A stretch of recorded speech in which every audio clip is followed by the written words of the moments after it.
ವಿದ್ಯಾರ್ಥಿಗಳೇ, ಈ ದಿನ ನಾನು ನಿಮಗೆ ಮೊರಾರ್ಜಿ ದೇಸಾಯಿಗೆ ಸಂಬಂಧಪಟ್ಟಂತೆ ಮುಂದಿನ ಪ್ರಶ್ನೆ ಪತ್ರಿಕೆಯ ಸಂಪೂರ್ಣ ವಿವರಣೆಯನ್ನ ನಾನು ನಿಮ್ಗೆ ಹೇಳ್ತಾ ಹೋಗ್ತಾ ಇದ್ದೀನಿ. ಈಗ ಆಲ್ರೆಡಿ ಮೊರಾರ್ಜಿ ದೇಸಾಯಿ ಕಾಲ್ಫರ್ ಆಗಿದೆ. ಅಪ್ಲಿಕೇಶನ್ ಮೊರಾರ್ಜಿ ದೇಸಾಯಿ ಶಾಲೆಗಳಿಗೆ ಹೋಗಿ ನೀವು ಅಪ್ಲಿಕೇಶನ್ ಹಾಕಿ ಅಂತ ಹೇಳ್ತಾ, ಹೆಚ್ಚಿನ ಕೋಚಿಂಗ್ಗೆ ನಿಮ್ಗೆ ಉತ್ತಮವಾದಂತಹ ಒಂದು coaching centre Shri Sai coaching centre HGRAS ನಲ್ಲಿ ಓಕೆನಾ, ಹಿಂದೆ ಭೇಟಿ ನೀಡಿ. ಸೊ ನಮ್ಮ ಮೊಬೈಲ್ ನಂಬರ್ 9945193955 ಅಂತ ಹೇಳ್ತಾ, ಸೊ ಇವತ್ತಿನ ನಿಮ್ಗೆ ಸಾಮಾನ್ಯ ವಿಜ್ಞಾನದ ಒಂದು ಮುಂದಿನ ಪ್ರಶ್ನೆ ಪತ್ರಿಕೆಯನ್ನ, ಸೊ ಪ್ರಶ್ನೆಗಳು ಯಾವ ರೀತಿ ಇದೆ ಅಂತ ಹೇಳ್ಬಿಟ್ಟು ನೋಡ್ತಾ ಹೋಗೋಣ.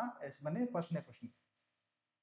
ಶುಕ್ರ ಗ್ರಹ ತನ್ನ ಮೈ ಸುತ್ತನ್ನು ಒಂದು ಸುತ್ತಲು ತೆಗೆದುಕೊಳ್ಳುವ ಕಾಲವೆಷ್ಟು ಅಂತ ಕೇಳಿದ್ರೆ, how much time does Venus take to complete one round of its orbit ಅಂತ ಕೇಳ್ತಿದ್ರೆ, ಸೊ ಇದಕ್ಕೆ ಸರಿಯಾದಂತ ಉತ್ತರ ಬಂದು ಯಾವ್ದಪ್ಪ ಅಂತಂದ್ರೆ, ಸರಿಯಾದಂತ ಉತ್ತರ ನೋಡ್ಕೊಳ್ಳಿ.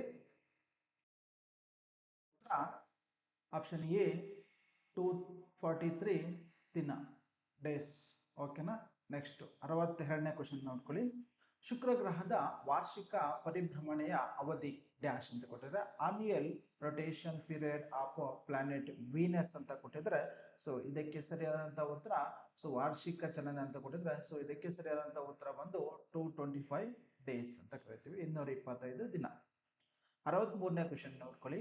ಭೂಮಿ ದೈನಂದಿನ ಭ್ರಮಣೆ ಮತ್ತು ಸೂರ್ಯನನ್ನು ಒಂದು ಸುತ್ತಲು ತೆಗೆದುಕೊಳ್ಳುವ ಪರಿಭ್ರಮಣೆಯ ಅವಧಿ ಎಷ್ಟು ಅಂತ ಕೇಳಿದರೆ, what is the daily rotation of the earth and the period of rotation it takes to complete one revolution around the sun ಅಂತ ಕೊಟ್ಟಿದ್ದಾರೆ. ಸೊ ಭೂಮಿ ದೈನಂದಿನ ಚಲನೆ ಅಂದ್ರೆ ಒಂದು ತಾನು ಸುತ್ತೋದಕ್ಕೆ ದೈನಂದಿನ ಚಲನೆ ಅಂತ ಕರಿತೀವಿ. ಭೂಮಿ ಸೂರ್ಯನ ಸುತ್ತೋದಕ್ಕೆ ವಾರ್ಷಿಕ ಚಲನೆ ಅಂತ ಕರಿತೀವಿ ನಾವು. ಸೊ ಭ್ರಮಣೆ ಅಂತ ಕರಿತೀವಿ ನಾವು. ಸೊ ಅದಕ್ಕೆ ಸರಿಯಾದಂತ ಉತ್ತರ ಯಾವ್ದಪ್ಪ ಅಂತಂದ್ರೆ, ಆಪ್ಷನ್ ಎ 24. ತನ್ನನ್ನು ತಾನು ಸುತ್ತಿದ್ರೆ ಭ್ರಮಣ, ಸೂರ್ಯನ ಸುತ್ತಿದ್ರೆ ಪರಿಭ್ರಮಣ ಅಂತ ಹೇಳ್ತೀವಿ. 24 ಗಂಟೆ, ಸೊ 365 ದಿನಗಳ ಕಾಲ ಅದೇನಾಗುತ್ತೆ ಅಂದ್ರೆ ತೆಗೆದುಕೊಳ್ಳುತ್ತೆ. ಓಕೆನಾ. Next 64ನೇ question. ಗುರು ಗ್ರಹವು ಸೂರ್ಯನನ್ನು ಸುತ್ತಲು ಎಷ್ಟು ಅವಧಿಯನ್ನು ತೆಗೆದುಕೊಳ್ಳುತ್ತದೆ ಅಂತ ಕೇಳಿದ್ರೆ, how long does Jupiter takes to orbit the sun ಅಂತ ಕೇಳಿದ್ರೆ, ಸೊ ಇದಕ್ಕೆ ಸರಿಯಾದಂತ ಉತ್ತರ ಯಾವ್ದಪ್ಪ ಅಂತಂದ್ರೆ, ಸೊ ಆಪ್ಷನ್ ಎ 10 ಗಂಟೆ ಏನಿದೆಲ್ಲ ಇದು ಸರಿಯಾದಂತ ಉತ್ತರ. 10 hours is the right answer. 10 ಗಂಟೆ. ಓಕೆನಾ. ಎಸ್, ಈ ರೀತಿಯಾಗಿದೆ.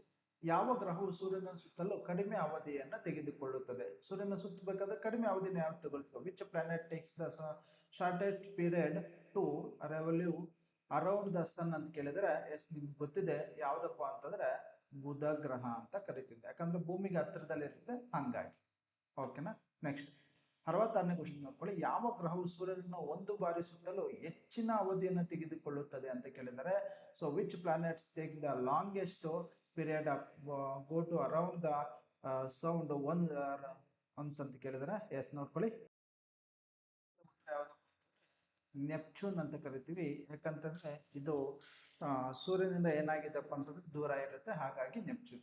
67ನೇ ಕ್ವಶನ್ ನೋಡ್ಕೊಳ್ಳಿ. ಯಾವ ಗ್ರಹವು ವಾರ್ಷಿಕ ಚಲನೆಗಿಂತ ಹೆಚ್ಚಿನ ಕಾಲವನ್ನು ದೈನಂದಿನ ಚಲನೆಗೆ ತೆಗೆದುಕೊಳ್ಳುತ್ತದೆ ಅಂತ ಕೇಳಿದ್ರೆ, which planet takes more time for diurnal motion than annual motion ಅಂತ ಇದೆ. ಸೊ ಇದಕ್ಕೆ ಸರಿಯಾದಂತ ಉತ್ತರ ಯಾವಪ್ಪ ಅಂತಂದ್ರೆ ಶುಕ್ರ ಗ್ರಹ. ಓಕೆನಾ. Venus is the right answer. Next 68ನೇ ಕ್ವಶನ್ ನೋಡ್ಕೊಳ್ಳಿ. ಮಂಗಳ ಗ್ರಹವು ದೈನಂದಿನ ಭ್ರಮಣ ಅವಧಿ 24 ಗಂಟೆ 37 ನಿಮಿಷವಾದರೆ ವಾರ್ಷಿಕ ಚಲನೆಯ ಅವಧಿ ಎಷ್ಟು ಅಂತ ಕೇಳಿದರೆ, ವಾರ್ಷಿಕ ಚಲನೆಯ ಅವಧಿ ಎಷ್ಟು ಅಂತ ಕೇಳಿದರೆ, if the daily rotations of Mars is 24 hours 37 minutes, then what is the period of the annual movement ಅಂತ ಕೊಟ್ಟಿದ್ರೆ, ಸೊ ಇದಕ್ಕೆ ಸರಿಯಾದಂತ ಉತ್ತರ ಬಂದಪ್ಪ ಏನಪ್ಪಾ ಅಂತಂದ್ರೆ 680 days. ಓಕೆ. ನೆಕ್ಸ್ಟ್ 69ನೇ ಕ್ವಶನ್ ನೋಡ್ಕೊಳ್ಳಿ. ಉಲ್ಕೆ ಎಂದರೇನು? ವಾಟ್ ಈಸ್ ದ ಮೆಟೋರಿಯಟ್ ಅಂತ ಕೊಟ್ಟಿದ್ದಾರೆ. ಸೊ ಇದಕ್ಕೆ ಸರಿಯಾದಂತ ಉತ್ತರ ಬಂದು ಯಾವ್ದಪ್ಪ ಅಂತಂದ್ರೆ ಆಪ್ಷನ್ ಎ ಅಂತಿದೆಯಲ್ಲ, ದ್ರವ್ಯದ ಚೂರುಗಳಿಂದ ಅದ ವಸ್ತು ಅಂತ ಕರೀತಾರೆ. ದ್ರವ್ಯದ ಚೂರುಗಳಿಂದ ಅದ ವಸ್ತು ಅಂತ ಕೇಳಿದ್ರು. ಉಲ್ಕೆ ಅಂದ್ರೆ ದ್ರವ್ಯದ ಚೂರುಗಳಿಂದ ವಸ್ತು ಅಂತ ನಾವು ಹೇಳ್ಬೋದು. ಓಕೆನಾ. 70ನೇ ಕ್ವಶನ್ ಇದೆ ನೋಡ್ಕೊಳ್ಳಿ. 70ನೇ ಕ್ವಶನ್ ಕಂಪ್ಲೀಟ್ ಏನ್ ಮಾಡ್ಬೇಕಪ್ಪ ಅಂದ್ರೆ ಇದಕ್ಕೆ ಹೊಂದಿಸಿ ಬರೆಯರೆ ನೀವೇ ಇದನ್ನ ತಿಳ್ಕೊಬೇಕು. ಇಲ್ಲಿ ತನಕ ಹೇಳಿದ್ರು ಇದನ್ನ ಹೊಂದಿಸಿ ಬರೆಯರೆ ನೀವೇ ತಿಳಿಬೇಕು. ನೋಡೋಣ ಯಾವ ಆಪ್ಷನ್ ಆಗಿದೆ ಅಂತ ಹೇಳ್ಬಿಟ್ಟು ಕಮೆಂಟ್ ಮಾಡ್ಕೊಳ್ಳಿ. ನೆಕ್ಸ್ಟ್ 71ನೇ ಕ್ವಶನ್ ನೋಡ್ಕೊಳ್ಳಿ. ಕ್ಯಾಟ್ರಾಕ್ಟ್ ಕಾಯಿಲೆಯು ದೇಹದ ಯಾವ ಅಂಗಾಂಗದ ಮೇಲೆ ಪರಿಣಾಮ ಬೀರುತ್ತದೆ ಅಂತ ಕೊಟ್ಟಿದ್ರೆ, cataract disease effect which part of the body ಅಂತ ಕೊಟ್ಟಿದ್ರೆ, ಸೊ ಇದಕ್ಕೆ ಸರಿಯಾದಂತ ಉತ್ತರ ಯಾವ್ದಪ್ಪ ಅಂತಂದ್ರೆ ಕಣ್ಣು, ಐಸ್ ಮೇಲೆ ಸಂಪೂರ್ಣವಾಗಿ ಪರಿಣಾಮವನ್ನ ಬೀರುತ್ತೆ. ಎರಡನೇ ಪ್ರಶ್ನೆ, ಭಾರತದ ಪ್ರಥಮ ಮಹಿಳಾ ರಾಷ್ಟ್ರಾಧ್ಯಕ್ಷರು ಯಾರು ಅಂತ ಕೇಳಿದ್ರೆ, who was the first female president of India ಅಂತ ಕೊಟ್ಟಿದ್ದಾರೆ. ಎಸ್, ಇದು ನಿಮಗೆ ಗೊತ್ತಿದೆ. ಸರಿಯಾದಂತ ಉತ್ತರ ಯಾವ್ದಪ್ಪ ಅಂತಂದ್ರೆ ಪ್ರತಿಭಾ ಪಾಟೀಲ್ ಅಂತ. ಓಕೆನಾ. ನೆಕ್ಸ್ಟ್ 23ನೇ ಕ್ವಶನ್ ನೋಡ್ಕೊಳ್ಳಿ. ಭಾರತದ ರಾಷ್ಟ್ರೀಯ ಹಾಡು ಯಾವುದು? What is the national song of India ಅಂತ ಕೊಟ್ಟಿದ್ದಾರೆ. ಸೊ ಇದಕ್ಕೆ ಸರಿಯಾದಂತ ಉತ್ತರ ಯಾವ್ದಪ್ಪ ಅಂತಂದ್ರೆ ಎಸ್, ವಂದೇ ಮಾತರ. ಓಕೆನಾ.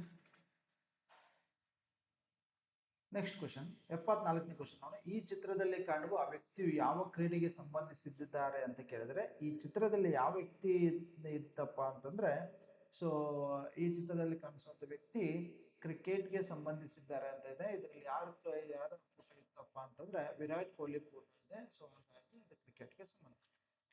75ನೇ ಕ್ವಶನ್, ಛತ್ರಪತಿ ಶಿವಾಜಿ ಅಂತಾರಾಷ್ಟ್ರೀಯ ವಿಮಾನ ನಿಲ್ದಾಣ ಇರುವ ಸ್ಥಳ ಯಾವುದು ಅಂತ ಕೇಳಿದ್ರೆ, ಸೊ ಛತ್ರಪತಿ ಶಿವಾಜಿ ಅಂತಾರಾಷ್ಟ್ರೀಯ ವಿಮಾನ ನಿಲ್ದಾಣ ಇರೋದು ಇಲ್ಲಪ್ಪ ಅಂತಂದ್ರೆ, ಸೊ ಮುಂಬೈಯಲ್ಲಿ ಐತೆ. ಮುಂಬೈಯಲ್ಲಿ ಛತ್ರಪತಿ ಶಿವಾಜಿಯ ಅಂತಾರಾಷ್ಟ್ರೀಯ ವಿಮಾನ ನಿಲ್ದಾಣ ಇದೆ. 76ನೇ ಕ್ವಶನ್ ನೋಡ್ಕೊಡಿ. ಭಾರತದ ರಾಷ್ಟ್ರಾಧ್ಯಕ್ಷರಾಗಲು ಕನಿಷ್ಠ ಇರಬೇಕಾದ ವಯಸ್ಸು ಎಷ್ಟು ಅಂತ ಕೇಳಿದ್ರೆ, ಭಾರತದ ರಾಷ್ಟ್ರಾಧ್ಯಕ್ಷರಾಗಬೇಕಾದ ರಾಷ್ಟ್ರಪತಿ ಆಗಬೇಕಾದ್ರೆ ಇರುವಂತ ವಯಸ್ಸು, ಕನಿಷ್ಠ ವಯಸ್ಸು ಎಷ್ಟಾಗಿರ್ಬೇಕಪ್ಪ ಅಂತಂದ್ರೆ 35 ವರ್ಷ ವಯಸ್ಸಾಗಿರಬೇಕು. 35 ವರ್ಷ. 77ನೇ ಕ್ವಶನ್ ನೋಡ್ಕೊಳ್ಳಿ. ಈ ಕೆಳಗಿನವುಗಳಲ್ಲಿ ಅತಿ ಹಗುರವಾದ ಅನಿಲ ಯಾವುದು ಅಂತ ಕೇಳಿದ್ರೆ, which of the following is the lightest gas ಅಂತ ಕೇಳಿದ್ರೆ, ಸೊ ಇದಕ್ಕೆ ಸರಿಯಾದಂತ ಉತ್ತರ ಯಾವ್ದಪ್ಪ ಅಂದ್ರೆ ಆಪ್ಷನ್ ಎ, ಜಲಜನಕ ಹೈಡ್ರೋಜನ್. 78ನೇ ಕ್ವಶನ್ ನೋಡ್ಕೊಳ್ಳಿ. ಈ ಕೆಳಗಿನ ಯಾವ ಲೋಹವು ಮನುಷ್ಯನ ದೇಹದಲ್ಲಿ ರಕ್ತವು ಗಟ್ಟಿ ದ್ರವವಾಗಿರಲು ಸಹಾಯ ಮಾಡುತ್ತದೆ ಅಂತ ಕೇಳಿದ್ರೆ, which of the following metals helps to like ಇಲ್ಲಿ blood in the human body ಅಂತ ಕೇಳಿದ್ರೆ, ಸೊ ಇದಕ್ಕೆ ಸರಿಯಾದಂತ ಉತ್ತರ ನೋಡ್ಕೊಳ್ಳಿ. ಸರಿಯಾದಂತ ಉತ್ತರ ಬಂದು ಕ್ಯಾಲ್ಸಿಯಂ. ಓಕೆನಾ, ನೆನ್ಪಿಟ್ಕೊಳ್ಳಿ.